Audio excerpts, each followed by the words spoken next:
клуб Қайрат, Какао деген 5-6 бразилецтер келді. Мен айттым, аттың бәрі шабат, шаңқалат, ода не қалады? Лучше мына жерге бір мықты стадион салайық. Ауылды сүю керек, ауылға деген біз баяғыда барлығын ауылдан қалаға тасыдық қой. Наоборот, сен ауылға барып, сол әкеңе үйін салып беріп, жағдайын жасап, тіпті болмаса мектебіне көмектесіп, жаңағы детсадына болмаса бір нәрсе салғансын шауылына. Қайырлы күн, құрметті көрермен. Бүгін біздің кейіпкер Айдары қай қоғамда да болмасын, ауылмен байланысын үзбей, елдің ертеңіне алаңдайтын жандар көп емес. Жалпы сондай азаматтардың бірі, Жамбыл облысының құрметті азаматы, Шу ауданының құрметті азаматы, мемлекет және қоғам қайраткері Сауранбаев Болат Оспанұлымен сұхбаттасатын боламыз. Болат аға, сұхбатқа келіскеніңізге көптен көп рахмет. Жалпы енді алғашқы сұрағымызға кезек берсек, үлкен қызметтерде жүрсеңізде ауылмен байланысыңызды үзбеудің себебі неде? Ол ең біріншіден бәріміз ауылдан шықтық қой. Бұлай зерттеп қарасаңыздар, үлкен әкім, үлкен жазушы, үлкен бір белгілі азамат, қоғам қайраткер, ол неғұрым ауылдан шыққан. Ауылдың жусаның иісін ескеген, ауылдан шыққан, топырақта аунаған, тоғанға түскен балалар енді мықты болады. Сондықтан мен ойлаймын, сол ауылдан іздеу керек мықтылардың бәрін. Енді ауылдың бір баласы сізге қарап бой түзесе, сіз ол балаға не айтқыңыз келер еді? Ол балаға ең біріншіден ауылда болғысын кейін қаланың балаларына оқу, білім алу өте жеңіл деп ойламасын. Қазіргі заманда интернет бар, басқа бар, YouTube бар, және мүмкіншілік көп. Сондықтан біздің балаларымыз ең біріншіден оқуға өте мұқият қарау керек. Содан кейін тәртіп. Содан кейін ең біріншіден өзінде бір үлкен ой болу керек, жоспар болу керек. Орысша айтқанда мечта, арман болу керек. Армансыз ол ешқашан Алматыда болсын, ауылда болсын, ол ер азамат еш нәрсеге жете алмайды. Арман неғұрлым үлкен болса, ол орындалады. Сіздің сөзіңізше, сіздің мамандығыңыз негізінен құрылысшы. Құрылысшы. Ауыл жастарына да айтып жатсыз ғой, ең алдымен негізінен мамандықты сүйе білу керек. Жалпы енді сіздіңше ауылды дамыту үшін ең алдымен не өзгеру керек? Сана ма әлде жағдай ма? Барлық жағынан қарау керек қой. Бір мәселені қарауға болмайды. Ең бірінші ауылдың жағдайын өзгерту үшін ауылды сүю керек. Шыққан жеріңді сүйін керексің. Баяғыда барлығын ауылдан қалаға тасыдық қой. Картішке бар, басқа бар, әйтеуір барлығын ауылдан апардық. Енді қаладан ауылға келіміз керек. Кейбірде мені мына өз достарым айтады, жақсы болды, енді ауылға бармайтын болды. Не болып қалды? Әкемді сол ауылдан көшіріп, мынандай 3 бөлмелі пәтерді алып бердім Алматыдан. Сол енді рахат болды, әкеме де, маған да, бәрімізге. Мен айттым, бүлдірдің ғой дедім. Алтын қазықты ауылдан, сол жерде барлық араласып отырған кісілердің арасынан жұлып алып, ол кісі ане жерде алтын қазық болғаны, ол балаларды тәрбиелеп отыр. Жолдас жоралары бар, бәсі сондай керемет болған ақсақалды. Сен енді мықты болғысын кейін, әрине сен әкеңді мықты. Сондықтан қазір не істедің? Оны өсек аяңға, подъездің қасына отырғызып қойдың. Сөйтіп картеді ол. Қаншама өсиет көрсететін ол ақсақал. Наоборот, сен ауылға барып, сол әкеңе үйін салып беріп, жағдайын жасап, тіпті болмаса мектебіне көмектесіп, жаңағы детсадына болмаса бір нәрсе салып берсен ауылыңа. Ол ақсақалды алып кетіп, шешеңмен мәз болып отырсын. Енді сіз ауылдың жанашыры ретінде танимыз, былайынан келгенде қай сәтте сіздің ойыңызға келді? Ауылға осы бір нәрсе істеуім керек деген ой болады ғой? Бұл енді біз атаның қолында өскенбіз. Атамыз социалист еңбек ері. Ол кісінің кезінде, Хати Сауранбаев кезінде 9 социалистік еңбек ері келді шыққан. 140 осы ауылда алтын белге, күміс белге аналарымыз болған. Әйтеуір мықты ауыл болды ғой. Соның ең іргетасын сол кісі қалап, белбасарын сөйтіп біраз жігіттерді тәрбиелеген ауылға жанашымасақ кім жанашыды деп ең біріншіден имандылық жол болушы деп мешіт салдық. Ағайын туыс сөздеріміз бәріміз жиналып. Содан кейін екіншіден мына жерге стадион керек болды. Стадион болғанда Хати атаның атынан біз 82 жылы футболды бастадық. Биыл 41-ші рет.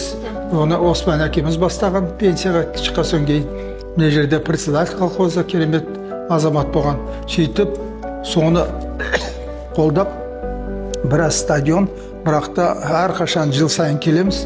Мына стадионды ана жерде тұратын адамдар трактормен тура ойып түрге өтіп кетеді. Неден? Стадионды бытшын шығарып. Сонымен оны көмеміз немес өңген 90 жылдық ас беретін болдық әкемізге, Осман әкемізге. Ол кісі де өте белгілі адаман. Мына өзі 30 жыл прокурор болған Сауранбаев Оспан деген кісі. Соғыс ардагері, 23 ранениясы бар, әйтеуір 6 баланы тәрбиелеген кісі. Сондықтан мен ойладым, көбісі айтады, давай ат шаптырайық, межеге той өткізейік, қазақ үйлері тігейік. Мен айттым, аттың бәрі шабат, шаң қалады, одан не қалады? Лучше мына жерге бір мықты стадион салайық. Бәрі шуылдап шықты, ой қалай, мүмкін емес, оны салу қаражат жетпейді, анау-мынау. Мен айттым, Алла қаласа, ол бәрі болады деп. Сөйтіп мына стадионды салдық, евростандартқа. Анау дренаждарын жасап, әйтеуір 15 минуттың ішінде мына стадион кеуіп тұрады.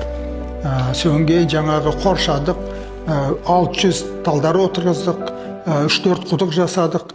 Жаңа полиясын, стадион, жаңа несін, ана Қытайдан евростандарт покрытиясын қазірге дейін сол жұмыс істеп жатыр. Сөйтіп 90 жылдық әкеміздің тойын өткіздік, осы жерде турнир өткіздік. Футбольный клуб Қайрат, Какао деген 5-6 бразилецтер келді. Енді кішкене ұяттау болды, сол бразилецтің балалары, кісілері келіп біздің Белбасардың жігіттерімен ойнағанда ұтылып қалды.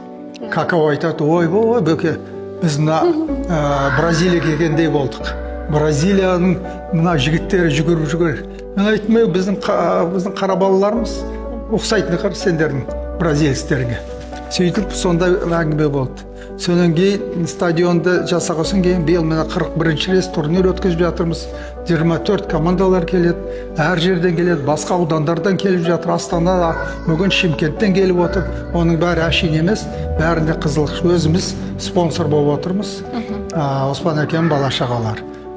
Енді бір күні қарасам, жігіттер келіп айтады, аға, өзіңіз білесіз қой, мынау шу, мына жердің шөбі ерекше, сондықтан көбісі мынау тюрмаға түсіп жатыр, қиыншылық болып жатыр.